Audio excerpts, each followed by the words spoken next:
Hello, lovely people. Welcome to BYU's Global Women's Studies Colloquium.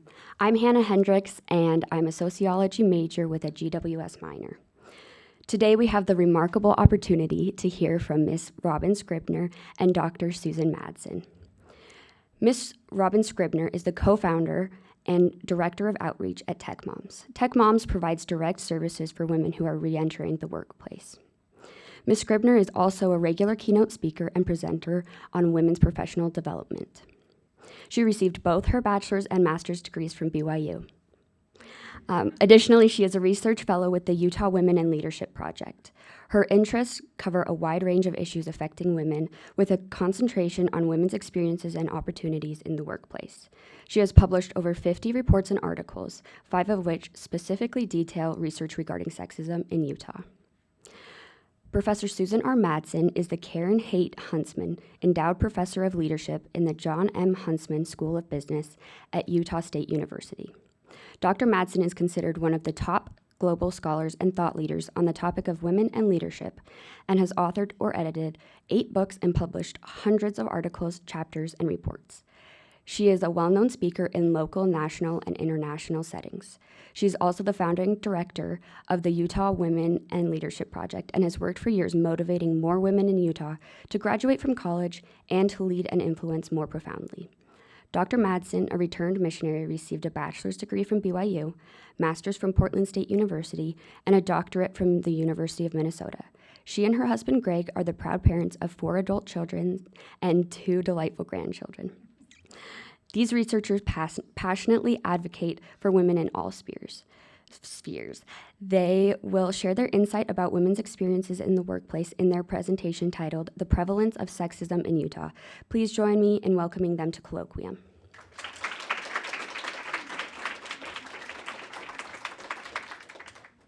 So great to be with you today. We have our slides coming up, hopefully. Well, I'll get started and hope, there we go. So, years ago, I did not even like to say the word sexist or sexism, and like 20, 30 times a day, I'm speaking all over, and I say it all the time. And I'm super comfortable with it. It's just something that I didn't used to talk about. So we're gonna talk about the prevalence of sexism in Utah. I'm gonna give a little background, and then Robbyn will come up and we'll kind of go back and forth. We only have 30 minutes, and what we're talking about is like so much research. So first of all, we're representing the Utah Women in Leadership Project, and our mission is to strengthen the impact of Utah girls and women. And I was at UVU for a long time and shifted my work up to USU as they are statewide, and that is the influence that we really want. And we serve Utah and its residents by first producing relevant, trustworthy, and applicable research, creating and gathering valuable resources, come on, right there. Convening trainings and events that inform and inspire and ignite growth and change for all Utahns. And so I will tell you a little bit about our research. Before I do that, I want to note, however, that I did drag along some folders. There's not enough for everyone, but in those folders are a variety of things, from some of the briefs that we're talking about to other resources on sexual harassment and discrimination. We went with the theme and filled those up. And then also, I have some extra handouts. There could be enough for everyone. On our initial of 5 briefs, our initial one that really summarizes and gives an overview of the research that we have found, and then some brochures as well. So that's what I brought with me, and hopefully you won't make me carry them back to the car. So during May to June of 2020, we had an online survey instrument that was administered to a sample of Utah women representing diverse settings, backgrounds, and situations. I have for 13 years sent a monthly newsletter out. My project that I was asked to start 13 years ago, or was asked to do some research on, was supposed to be a 1-year project, and then 2, and it's 13 years later, and we have a listserv of, it's about 28,000 people in Utah now. So when we do a survey, we get it out to quite a few people. And so we really wanted a diverse background, and we didn't get perfect diversity there. But, and you can see marital status, education, race, ethnicity, parental, you can look at those. So that's what we tried to do. We did the call for participants in our newsletter, on social media, and through our partners and collaborators and followers, they helped distribute it as well. Well, this is, a little sensitive. So overall, over 1,000 women, we were looking for maybe 200. That's what we were like, let's get 200 women. Over 1,000 started the survey. Over 800 participated enough to use their data. And what I think is interesting is we were able to collect 1,750 different sexist comments. So this is no small study. This has actually taken a year and a half to analyze all the data, because we really analyzed it. We just didn't go in and look at things and guess. We used a program to really code and let those themes move forward. So we also had a quick survey of perceptions of sexism in Utah with a 7-point scale. And as you can see there, so again, 7-point scale. I have experienced bias, subtle or overt, that I feel is due to my gender. So that's about 6 out of 7. That's agree, right? 7 is strongly agree. I hear sexist comments often, around neutral, not many people, not so often, but there. Some people can behave in sexist ways without realizing. That's pretty high. So understanding that people may not realize what they're saying and doing sometimes. Women are more likely to hear sexist comments in Utah than anywhere else in the U.S., little more than neutral there, and there was some diversity in whether you were a Latter-day Saint or not. And some of our findings are different than you would think on that, because some people that were Latter-day Saints said they hear it a lot, and some said, maybe not so much, just being really aware of some of the social norms. My opportunities have been limited because of the biased attitudes of others. You can see that. Our lowest was most Utah men are supportive of advancing women into leadership roles. So I can't see, you're all wearing masks, so I can't see if you're smiling on that. And so one of our highest is women, and I've asked this question on many research studies through the years, and it's moving up. It's moving up. Women need to be prepared to be leaders. You can see that. I believe women can find meaningful opportunities in Utah. There's some optimism there. And Utah is making progress in terms of gender equity. A little bit over neutral, All right, Robbyn, I'm going to have you join us up here. And she's got her own mic. So we'll walk through some of the research for you. Trying to work out our in the room, on the Zoom, making sure. So come tell us, friends in the back, if we're disappearing off the screen. So I just want to warn you, we're barely able to scratch the surface of this research today. I would encourage all of you to go to the Utah Women in Leadership website and read these reports. They are extremely powerful. Also, they will make you very angry. So just be ready for that. Know that that is coming. Some angry, some irritated. Yeah, and some like sad. Horrified and sad, right? we have the gambit of the types of responses and comments that we read. When I dove into doing the analysis with another researcher, I couldn't stop myself. I would text Susan and say, I have to share this one with you, or I'd just punch my husband and go, why did guys say stuff like this? Now I want to make the comment, it's not just guys. 85% of the comments that we heard were from men, but 15% were women's internalized sexism. We'll talk about that a little bit more in a minute. But as we looked at all the data, all the comments that we got, we tried to find a way to make this manageable and easy to grasp and understand. So we came up with 4 major themes under which all the comments and subcategories would go. So the first major theme is inequity and bias. There's an entire brief just about that. There's a brief about each one of these 4. There's one on objectification, which is primarily sexual objectification of women, but there are also other types of objectification included in that. Third, we have stereotypes, which included stereotypes about women, but also stereotypes about men that women would hear and recognize, oh, when you say that men are really so great at fixing cars, that is subtly saying women are not so great at fixing cars, and that's a type of stereotype. And then the fourth one was undervaluing women, and all the different ways that we subtly and not so subtly send out the message that women are somehow less than just by nature of their gender. Do you want me to keep going? Yeah. All right. Susan and I have a little vaudeville act up here that we're going to be doing, going back and forth. So some of the subcategories that we have here, and we're not going to go again into the definitions, but if you've got any questions about it, make sure that you let us know what your questions are of how we define these specific definitions. So we have, of course, unconscious bias. This was a huge category. We saw this all across the board. And the N, is numbers. So we Yes. just wanted, again, 1,750 comments total. Right. One thing that I want to clarify is that many of the comments were categorized in more than one way. They received several different codes because a single comment can show sexism in so many different ways. And so our totals will end up much higher than 1,750. That's why you're going to see the discrepancy in the ads there. Then we have gender inequity, general. Right? And this talked about the fact that men and women, again, were treated differently. Usually, women treated disadvantageously solely because of their gender. And let me give you a quick example, first of all, of unconscious bias. I'm a VP at my company. After an executive meeting, the CEO asked me, the only female in the meeting, so you'll share the notes. No one asked me to take notes. It was an assumption that only females would play secretary. So that's one for the first one. Right, and we have dozens of quotes for each of these categories. Susan, do you want to share one on the gender inequity? Sure. My manager said, your peer will be representing the study you did because it will look better coming from a man. Here's another quick one.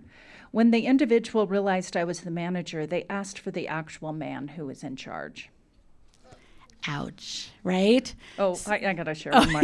She said, this is from a woman, girls just aren't good at sports. They're always slower and suck to watch. This is a lifelong athlete over here, so I know that one particularly hit you hard, right? A third category was defensiveness about or backlash against feminism. And this included a lot of different categories. Talking about Me Too, this happened, or the study was a couple years after the Me Too movement, other things like that. So Susan, what's a quote from here? Yeah, let me give you one of those. He said, if women weren't seducing men in the workplace, then these Me Too situations wouldn't be happening. Here's another one. A church leader told me to temper my career aspirations because my primary focus should be to raise a family. We have so many, like thousands. Yeah.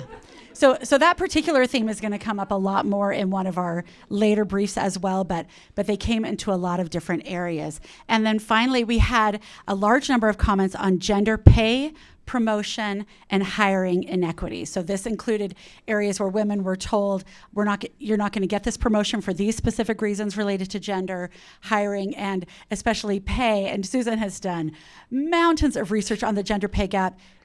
Spoiler alert, it's real. The gender pay gap is real, people. We still get people in Utah specifically. We'll know when we move on that people that say, oh, it's a myth, it's really not happening. And so I published a Forbes piece actually with some of these pieces, one after another. I was told, he got the raise even though you have the same qualifications because he has a family to support. A company boss discussing, this is a different one, a company boss discussing annual pay increases said that a female employee should get less of a raise because her income is supplemental. Just an assumption. Going along with so many of these comments, specifically, women would give us context, right? They would tell us stories and say, what this person didn't know or didn't care about was that I'm a single mom or I'm the sole provider in my family. So a lot of these unconscious biases, underlying assumptions are not only damaging just on the surface, that they're just unfair and sexist, but they're damaging to these individual women. None of our lives meet the standard. There's no such thing as a woman, right? I have one more too, though. Okay. I learned that in a private, men were caught discussing our salaries and laughing at how much lower they were. So, right? Not cool, friends. So one other thing that I want to mention that we haven't touched on yet was that in addition to asking women to share comments that they had heard, we also invited them to share some context about the specific question. So that's how we know 85% of all comments were made by men, et cetera. So for this specific category, inequity and bias, 87% of the comments were made by men, a little bit higher. 55% were made by someone in authority over the hearer of the comment. So these were the 4 context questions: gender of the commenter, relative authority of the person, approximate age of the person, and setting in which the comment was made. So just keep that in mind. A lot of these comments were made in workplace settings, but the study was not limited to the workplace only. And we had many, relevant to this audience, we had many, many comments that were in religious settings. And we didn't draw that out so much in these 5 briefs, but we have an article that'll come out in Square 2, Valerie Hudson, if you know her work, which I'm sure most of you do if you're here, in the journal that she has. So we'll shift now to the second one. This was the one that I seriously had tears. Yeah. I mean, I cried reading this one. Yeah, extremely troubling, and there'll be some triggers that you'll need to worry about as you're reading this and looking at some of the comments. Another note that we want to make is that not all of the responses that we received were limited strictly to comments. So we had a lot of reports of sexist behavior, sexist actions, even leading to sexual assault, sexual harassment, et cetera. They were also included in the study, and we included all of those in the report. So you'll see some of those coming along. So the largest category in this area was a focus on physical appearance and bodies. We saw this across the board. Positive comments about women that were seen to be as compliments, but were really problematic, and then very negative comments about women's bodies. The first time we met, he said, "What a surprise. I thought you'd look a little older than you do. You've still got a good 10 years of sex kitten left in you." Oh no, we have really. First time you meet someone. A manager asked, "How do you keep that slim figure?" That one's interesting. And my bishop said over the pulpit that his pretty wife was a reward for him being a good missionary. So the young men in the ward need to be good missionaries. So examples, again, of women's bodies being somehow the property of others, right? I have a right to your body because you belong to me. So deeply problematic. We had a large number of comments specifically calling out examples of sexual harassment in the workplace or similar settings. So sexual harassment, a male supervisor suggested I come to the office on Halloween in a costume dressed as a sexy nurse. There's actually, one male manager said, "I'll pat your back if you pat mine. We take care of each other." I don't know, should I read one of the gross ones? Yeah. Okay. Sorry, friends, we're going to read. There's a couple of really gross ones. Actually, and these are calm compared to... We didn't put in the most egregious because it goes to a really broad audience. While I was speaking at an event where I was about to present, the host was having issues with the mic. I went to help fix it and had to have my head down under the podium, and he said, "While you're down there..." Right? And then what she told us in the rest of her comment to us was, then I had to go on and speak and give a presentation in front of this large group after being objectified, sexually harassed in front of a large group of people. So, women shared very personal, very disturbing stories here. I also want to note that we didn't share some of the most egregious, but so many of the ways that the women experienced these stories and situations had long-term lasting effects on them. Yeah. Many women shared stories, this happened 30 years ago, and they still remember the exact comment that happened. So words are very powerful, and they can be very damaging. So the next one is sexualizing women. Few examples. He said, "Women shouldn't work because that creates more opportunities for extramarital affairs." Another one, he said, "If you dress in clothes that are tight, you are inhibiting the ability of our men to do their jobs. You are a distraction." The next category was unwanted sexual advances, and there are some overlap between a lot of these, just so you know. I just have one I highlighted here. A male colleague told me, "Those jeans look good. They'd look better draped over my dresser." At work, people, not okay at work. Another thing that I wanted to mention, oh, dang it, I keep having this comment and I keep forgetting it. It's going to come back to me. I'm going to remember it. Okay, the next category was intersectional discrimination, which talked about sexist comments that were also connected to other aspects of a woman's identity. So connecting gender and race or gender and sexuality, etc. After removing a coffee mug from where it shouldn't be, I heard one of the men say, "Ornery old bag." Yeah. So look, that was an example of the gender and age together, discriminating against a woman because of her age and et cetera. So the next one, excluded from work activities. Now, this doesn't necessarily seem like it would be objectification, but these comments were specifically related to women's being excluded from going to events, speaking at conferences, attending things, because there was a fear of the appearance of evil or actual, bad behavior going on. So a couple of those. A male colleague told me, "My wife has to meet every woman I travel with." I would just think about that. Another one, in discussing who should travel with a candidate I was representing, an offhand comment was made, "Well, you can't travel with him because it creates perception problems." Right. So those might seem calm, but oh my gosh, do I hear these all the time in non-church settings. Yeah, in all settings. And what happens here, discrimination. of course, Yeah, what it happens is relates to. women are limited in their opportunities for advancement. Going to conferences, presenting, traveling, these are some of the main ways that women are able to move forward in their careers. And if they are consciously or unconsciously denied these opportunities, then they are left behind in their abilities to advance. So that's what we've got in that next section. Oh, Susan got one more to read. There's one more, accusations of using sex to get ahead. Excuse me. I had a coworker tell me the reason I got a promotion was because of the size of my breasts. And then this one for a class, college setting. I got the highest grade on a test in a computer science class. When I shared the good news, one of my male peers said, "I wish I could sleep with the professor so I could get an A." So again, all these have in common the women not being seen as whole, individual, thinking, feeling people, but as objects to be owned, to be looked at, to be treated unfairly because of their gender, their bodies, and their sexuality. All right, we ready to move on to the next one? Oh, that's a good hint, Robbyn. Thank you. Yes, no problem. So stereotypes, these That was our biggest category. Right, yes. This was huge. And a lot of the comments focused on women's roles specifically. But the largest category, because it included some of those women's roles and also general stereotypes about men and women in all different ways, was just basic gender stereotypes. He said that women were too irrational and emotional to be good legislators and make the difficult decisions that needed to be made. Another one. A friend from high school maintains that women cannot be leaders because they were not designed that way. And he told me I was pretty good at math for a girl. Ouch, right?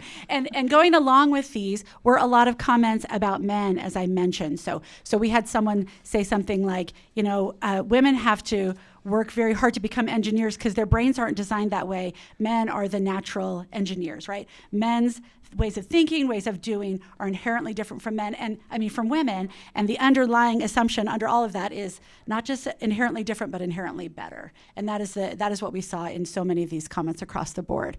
The second category, very large, women should prioritize homemaker roles. This included marriage, motherhood, which again, we did a podcast yesterday on this, and those are great things where, no one was saying women shouldn't want those roles, but the idea absolutely was that they should prioritize those things and only those things. But it also included prioritizing housekeeping and doing laundry and scrubbing toilets. He asked, "You're a pretty girl, so why are you in school?" "Oh, I know. You're here to find a partner to get married to." He said, "I can't believe you don't make lunch for your husband." And one more. He said, "I don't need to help with cooking or cleaning up because there are plenty of women here." That was in a workplace. I remember the thing I've been trying to say 3 times. Okay. I'm so Say glad. it. Okay. So one thing that I want to draw your attention to in these studies is we included comments that were super offensive, super obvious, super egregious.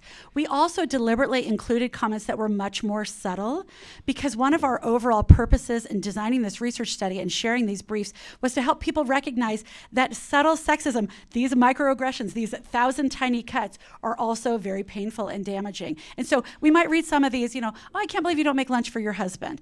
That's not that big of a deal. That's not maybe the most offensive thing to say to someone. But at the same time, what is everything that goes underneath it? And what messages does that send to that woman? Oh, somehow you're not good enough. Somehow your time is less important than your husband's time. All these other pieces. So that's why when you read these, you'll recognize that some of these are really in your face and some of them are much more subtle, but still very damaging. And we don't really get into a lot of benevolent sexism, which is daily. I mean, and it's really a deep thing to understand. It's important. Right. So our next category is women's internalized sexism. All comments that were made by women were coded this way. A vast majority of them were surrounding the so-called mommy wars, the mutual looking down on the way the other half lives. So working women looking down on at-home moms looking down on working women. We saw a lot of comments in this A category. friend said, "I would never allow a stranger to raise my kids and send them to daycare. You are choosing to abandon your kids every time you go to work." She told me I should be home raising my kids instead of working full time, and that I was setting my family up to fail. Read this one. I mentioned that I was leaving to go to Haiti to do some humanitarian work. She said, "I'd love to go to other countries like you, but I love my children too much to leave them." Ouch, right? Zinga. As if someone who goes to work doesn't love her children. Someone who goes on a trip to help children of the world doesn't love her children. I thought you would appreciate that, being global women's studies minors here. The next category we have is the motherhood penalty. Again, there's a lot of overlap with this. This was related specifically to workplace settings where women were denied opportunities because they either were mothers or even had the potential to one day become mothers. When I was negotiating an increase in pay, my male boss told me that they weren't sure they wanted to invest in me because I could get pregnant anytime. When discussing a possible promotion, my manager said, "Don't you want to spend more time with your family?" So, I mean, and some of these kind of take the tenor, again, of a benevolent sexism, which is our next category, where a manager says, oh, I'm helping this woman out by recognizing she's got a small child at home, which can be a very powerful and very important thing to do, but the woman needs to be the one making the decision, not the manager, right? So, Susan? So the benevolent sexism. I was told by a manager, is that the one we're on? Yep. I was told by a manager, "You are really smart for someone as pretty as you." At church, we are often told, this is more subtle, sisters are more inherently spiritual than men. How many of us have heard that? We've all heard it, right? If we've ever listened to a session of general conference, not to call out, but it's something that we hear. And even though it comes across very much as a positive thing, right? There are ways that it can be hurtful and harmful to us as women. So the last category under the stereotypes is the double bind and double standard. And this, we're all aware of this, what this is, that women can behave in a certain way and be penalized and punished for it. Men saying the exact same words, exact same tone of voice will be applauded for it. I was told by a male manager, "As a woman, you are too aggressive." Now, what we know from the research is the same exact thing. For a man would be assertive, for a woman would be aggressive, exactly. Yeah. Tone of, everything. And that goes back to our underlying, our unconscious biases, that people are really perceiving it that way. They don't recognize, oh, a woman just said that, a man just said the same thing, it's okay. They perceive somehow that it's inappropriate and not okay. A male subordinate and I were discussing leadership roles for employees in our lab. He told me when I direct employees, like assigning tasks, make slight corrections for data, and that I was super bratty. So. Yeah, we don't hear men called bratty very often, but it's something that we hear women called. All right, and then moving on to our last brief before we turn it over We're doing good, aren't we? I know. We're ripping right through We're cruising. them. We practiced this. All right, so the last category was undervaluing women's contributions. And again, this was a pretty big one, and And the types of comments really spanned a large, I've lost a word. They were big. There's a lot of variety. Thank you. So the first one, undervaluing women's contributions. I was told that I could participate in a vendor meeting, but I should not comment. If I have information to share, I should talk to my male peer and have him provide my feedback. So that's the one I had highlighted. Without fail, when we meet someone new, they will ask my husband what he does for a living, and they will never ask me. Yeah. So that's a subtle, yeah. Yeah, and a lot of these, again, showed unconscious biases about men's and women's roles. And so we had a large section of comments specifically undervaluing women at work. And part of that is because specifically here in the Utah culture, we have not traditionally seen women's workplace contributions as being as important or even as relevant. And that came through over and over again in this. Next category was fascinating, the infantilization and condescension toward women. So a real quick one, he patted me on the head and called me adorable. This was at work. Quite a few on those. Okay, here's one I thought you would appreciate. When I was released study president, someone in a church leadership meeting patted me on the hand and basically told me to be quiet when I was expressing an opinion he disagreed with. So a couple other types of comments. Called the dad one is, my supervisor called my dad. She was about 25 at the time. My supervisor called my dad and told him how I was doing as an employee. Right. So this goes along with the types of comments that we saw where adult women were treated as if they were children, right? So that's the infantilizing that we saw here. Another group of comments that we saw here were women seen as the property of their husbands. And so someone would say, oh, you better ask your husband before you apply for that promotion, right? So not treating women as independent, autonomous adults. I think this one was in a religious setting. My husband was approached about a volunteer position I was being asked to do. He would not have any involvement in the role other than just supporting me. Right. So he was approached first before her. Right. Yeah, we've seen that. I've experienced that myself, where my husband was asked, is it okay if she does this? When I'm never asked, is it okay if he does this? My so the unequal treatment. He's like, you better ask her. Right? He knew you very well, right? The next category was assumed incompetence in all different types of areas. So not just saying women's contributions may be a little bit lower, but just assuming that women are stupid, incapable, incompetent in a wide variety of areas. While taking an oral pop quiz, the teacher said, the next question is an easy one. It is just for girls. Yeah. He said, I hired a woman and she is doing really a good job. I never expected this. I might hire more. I know, right? I'm telling you, friends, when you read these whole studies, you're going to freak out. All right. The next one is on the use of sexist language and terms. And Susan's also written a lot about this. Yeah. A manager said, don't you worry your pretty little head. I've got this. So he said, you want to go to law school? Well, I guess it's okay if you want to be a lady lawyer.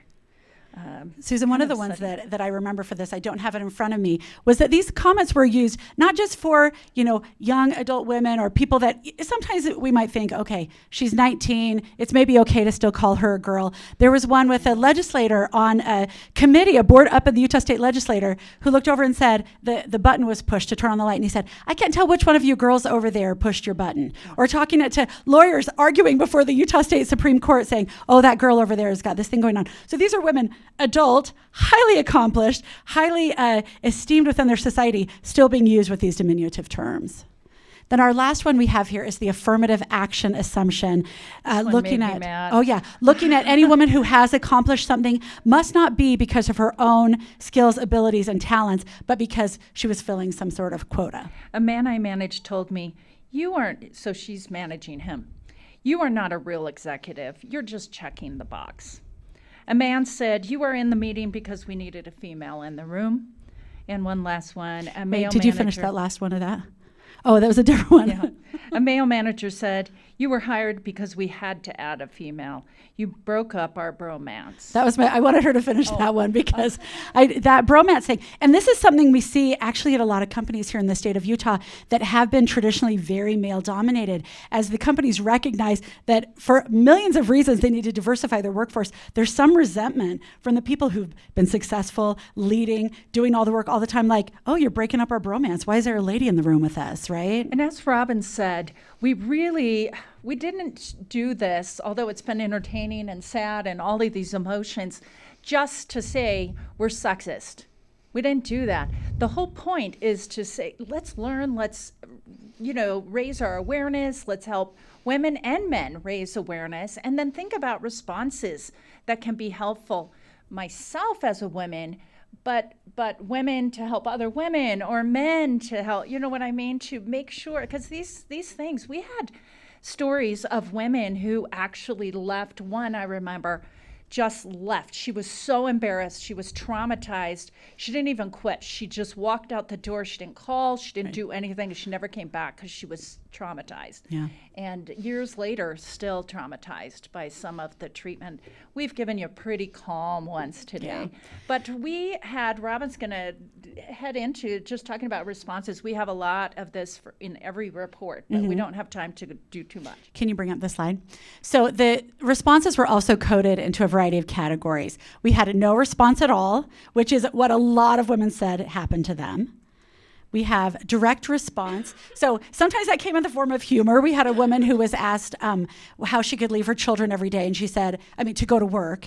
And she said, well, ever since my husband left me, my daughter and I have really liked having food to eat and a home to live in, so I thought coming to work was a good idea, right? So using a little bit of humor there, finding a way to engage and just point out subtly, without too much directness, to just say, do you understand that the question you're asking is not okay, right? So subtle, I called it snarkiness, right? That was one of the things we like. And also just providing information and education. There was a lot of generosity on the part of the women with these types of responses to just say, I understand what you just said is sexist and not okay. Let me help you understand why it was not okay, and maybe you won't say things like that again. And that education piece is powerful, to use the opportunity, especially with good people that that I know you wouldn't intend to make people feel this way, but let's help you understand what you said and how it could make people feel. Right. Another category was emotional responses. We had a lot of women say they were hurt, angry, embarrassed when they heard these comments.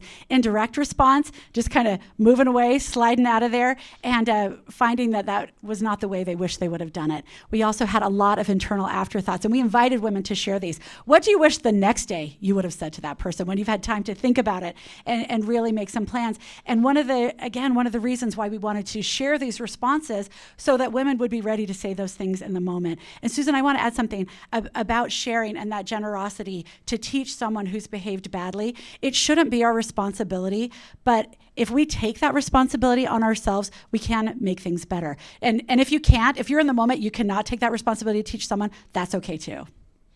Yeah, and I was surprised at how many, hundreds of women just walked out. Yeah. They just walked off. Yeah. They were just like, it's not going to do any good to say anything, or they didn't know what to say. Yeah, absolutely. We had a lot of women say it was pointless. And you've had those conversations. Like, if you know someone is deeply sexist, like, what's the point, right?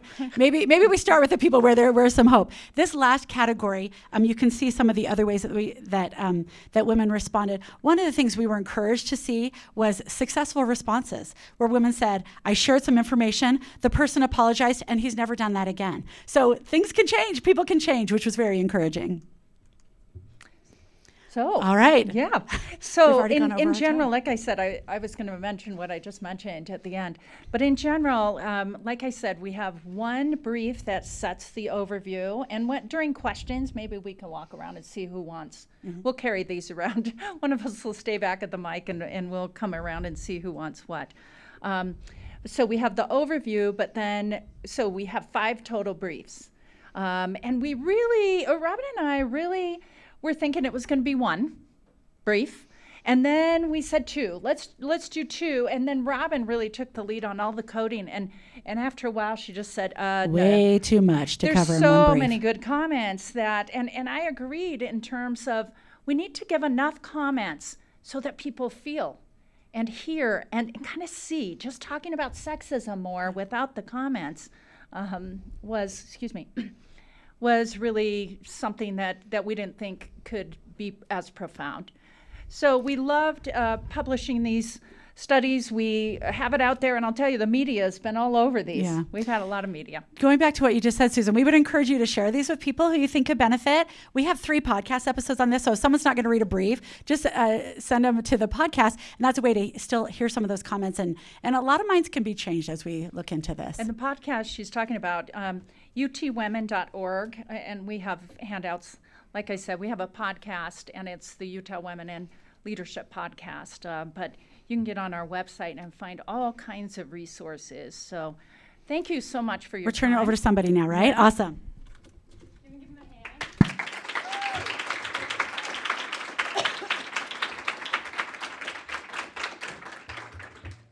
Oh my goodness, wasn't that so good? I feel like I have 2 new heroes.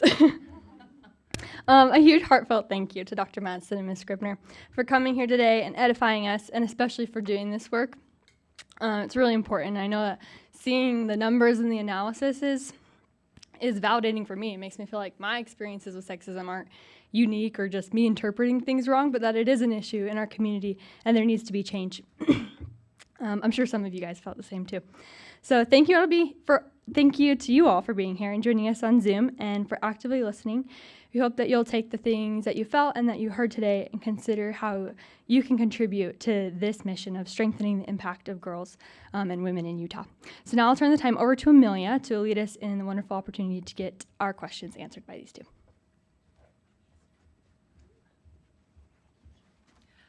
Okay, so we're now going to move into the Q&A. Hang on, this is stuck. There we go. We're going to move into the Q&A portion of this meeting, and so it's a great opportunity to ask some good questions. So if you have a question, just come up here. Even if there's a line forming, just stand in the line, and then they'll come up here and answer the questions. Also, some of the Zoom questions will be answered. But I'm just going to kick it off with my question. This is kind of broad, but that was very infuriating, and we have a whole room of very passionate people, and we're all in college. We all want to do something big. So what would you say, how do I ask this? What could we do to help combat this issue? Like, what small things, big things could we really do to help bring awareness or just combat this issue to do our part? Because it's very infuriating and we want to do something. So, and then come up to the line when this question is answered. Robbyn, but I'll take some things around. I have others, but I'll just do one at a time. So if anybody wants a lot of detail, raise your hand and I will. Well, maybe.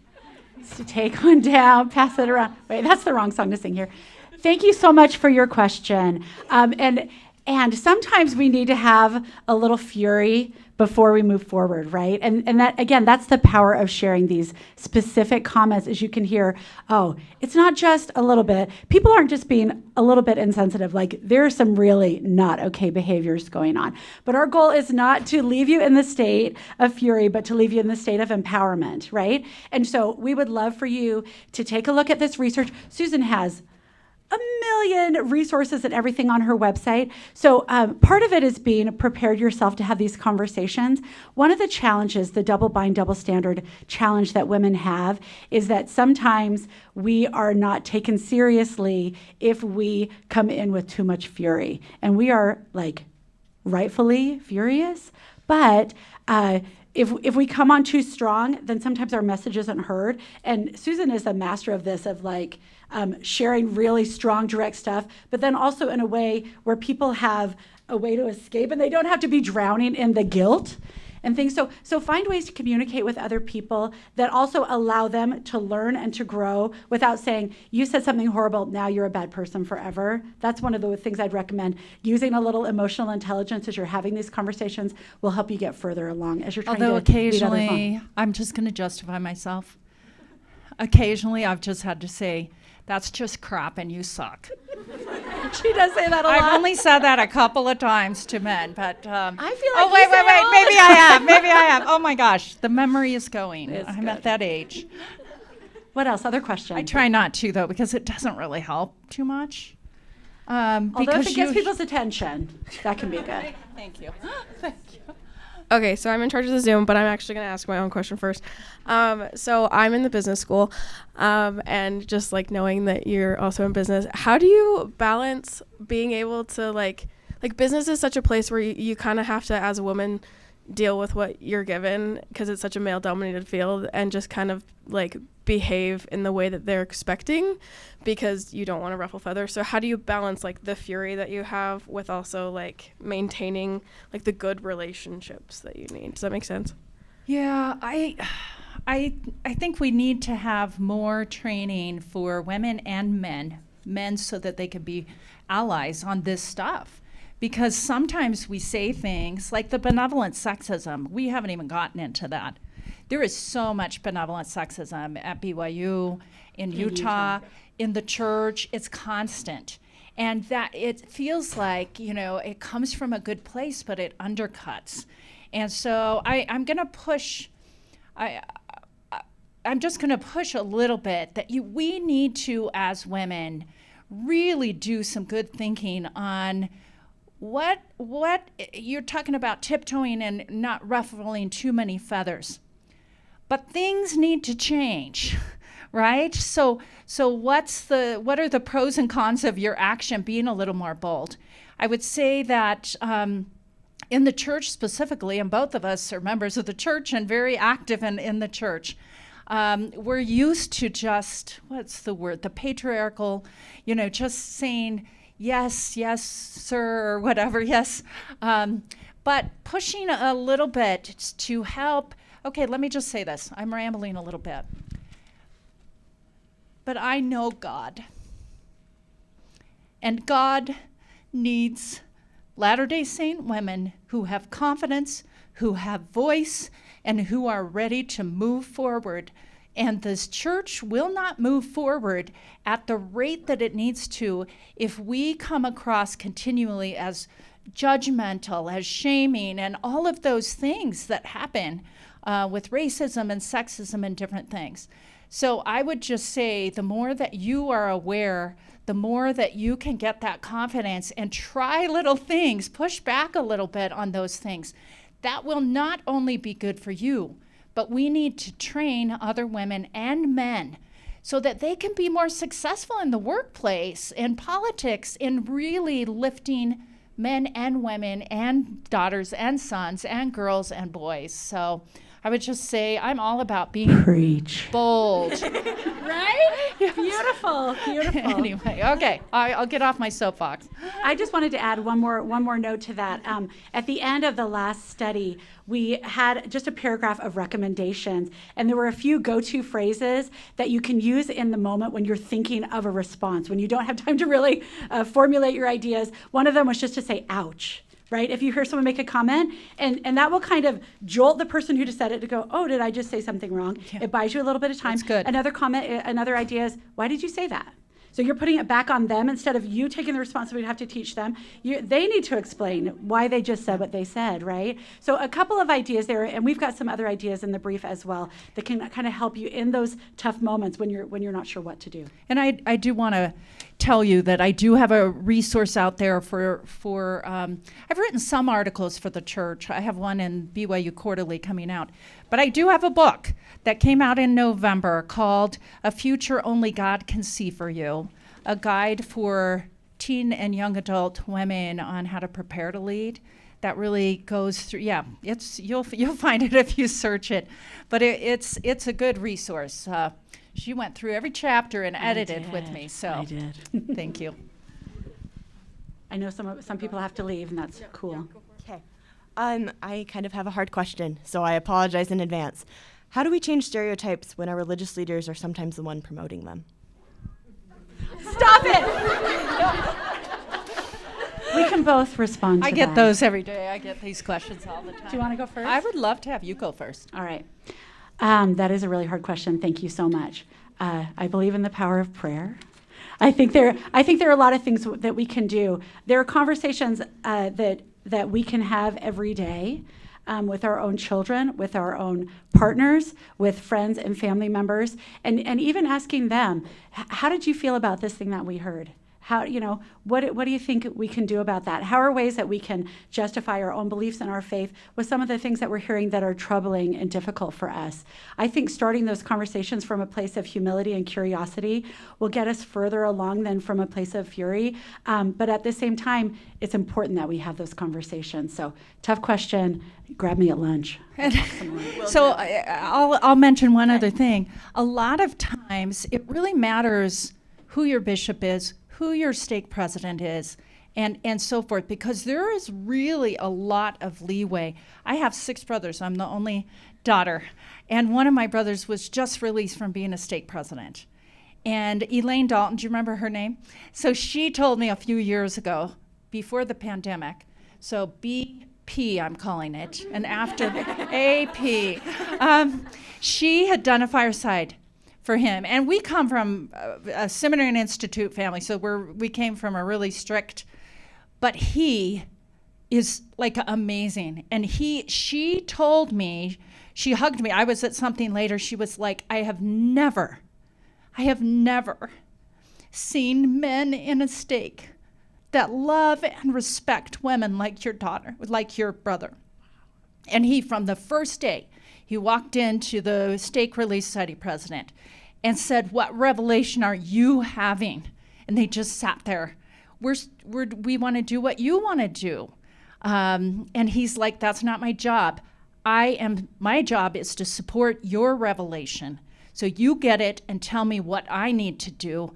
I'm not going to tell you what to do because you're in this.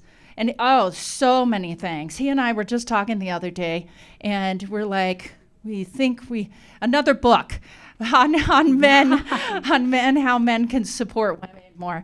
But it really matters, your individual leaders. And I think, so you might have to move. No, I'm just kidding. Anyway, we could go on and on. That would be a whole, like a half day session to have a good discussion on that. Thank you. I know it's... Are we looking, do we need to wrap up? Did we need to wrap up 5 minutes ago? 4 more minutes. Okay. I didn't know if we had to be it done. was 10 Got till it. or not. Yeah. Okay. So another question from the chat is, sometimes if I'm the one frequently correcting inappropriate comments, it becomes part of my identity, like, oh, she's a crazy feminist. How can you maintain credibility, or do you feel that pressure to reassure people that you love men and you are reasonable in a similar way? I'll just say one quick thing. I think a few men were in the room, but they have left. Do we have any left? Okay, there you are. Thank you. So what is so crazy about the research around this is when men do that on behalf of women, they get a bump. They actually get more respect. They, and so I think things are changing, though. Women used to, especially in leadership, used to tiptoe around that. And I'll tell you, I work with top women leaders every day in the state of Utah, and they're not shying away from it. They just make sure that it's not all about gender or all about race. If I have dear friends who are women of color, yet they get into discussions in the community about energy and more masculine things as well. So I think that there's staying away from those topics is not doing anybody good. It's not helping move the conversation forward. The more that's why I think getting these briefs, and the more you're aware, the more you're educated, the more you have language, are you following me? The more you have power to use your voice in ways that can move people and move systems and processes. Sometimes we're in more vulnerable positions. I'm first of all old, and second of all, I'm a tenured professor, right? Nobody's messing with so I have Susan, privilege in some way, and I feel called by God to do the work that I'm doing. Absolutely, no question. And so with those three, I will say what I can be bold. Let me add another note, though, that it's okay to ask, it's okay to recruit and enlist allies to work. And so for that commenter, I would say find a trusted friend. Like if you're having experiences at work, in a class or something, grab a friend who's a guy and say, listen, this is what I'm dealing with. The next time this happens, can you be the one who speaks up about it so I don't have to do it all the time? Can you give me a break to do that? That's what allyship is all about. We've got a great brief on allyship as well that I'd recommend everybody read. But unless you've got people around you who want to, I know it's not your question, I know it's from the chat, but like you've got people around you who want to help you, let them help. Invite them to help you. And the research is quite clear. In a room with more men, women are talked over, or they say, give an idea, and then it's ignored, and then a few people later, a man says the same thing. The research is so clear about it. But if you have a woman in the room or a male ally, you can pay attention to those and pitch in. Like, you just said what Robbyn said a few minutes ago. Robbyn, would you explain a little bit more about we can do things for each other, and that really helps. And those are not share the load. You know. Do you remember that commercial about laundry in India? Share the load. We can share the. I'll show it to you later. It's awesome. Okay. But we can share the load of doing this work. We don't have to feel the responsibility. And some days it's too heavy, and we can't carry it ourselves. And that's why we can ask other people to do it with us. Yeah. I do with the work that I'm doing. Back to your comment about prayer. When you, and I have to, I keep myself centered, and I have an incredibly strong testimony of the Church of Jesus Christ of Latter-day Saints. And you just keep on that rock. And even if things don't feel a little sexist or a lot of sexism or racism or something that you might be struggling with, you just go back to that rock, because things will change and you have to be part of that change in positive ways. Just wanted to mention that. Jesus is awesome. Just go back to that. Say? I said Jesus is awesome. Oh, Jesus. Just go back to that. That's what you said. It's going to help us out. All right. Sounds like a do you need to Baptist. wrap us up? All right. Do we wrap ourselves up? Yes, yeah. Susan, take it away. Amen. We Thank can say you. that. We can say We can say that here. Thank you so much. Thank everybody. you.